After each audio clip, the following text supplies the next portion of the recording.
ও সেলিম ভাই, কি খবর, কি করেন ভাই? এই কদ্দুর মাজরা টাজা কটা গাছ টাছ লাগাইছি, কেন সবজির মধ্যে লাগাইছি হয়তো। সবজি লাগাইছেন ভিতরে তাও?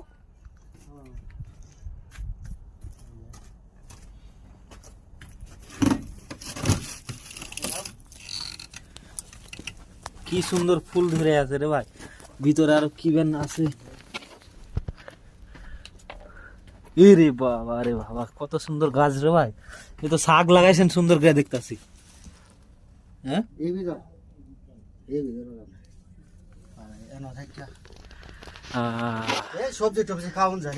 হ্যাঁ হ্যাঁ, এই যে সবজি লাগাইলাম খাওয়ার লাগা না? খাওয়া লাগিয়া, এ কত সুন্দর পনকা হয়েছে। আর মানুষেরও দেই, হ্যাঁ, বন্ধু বান্ধবরে দেই। আচ্ছা আচ্ছা, সৌদি আরব আছি, সবজি কিনা আনুম করতে, এই নিজে লাগাইলাম কদ্দুর। হ্যাঁ ঠিক আছে।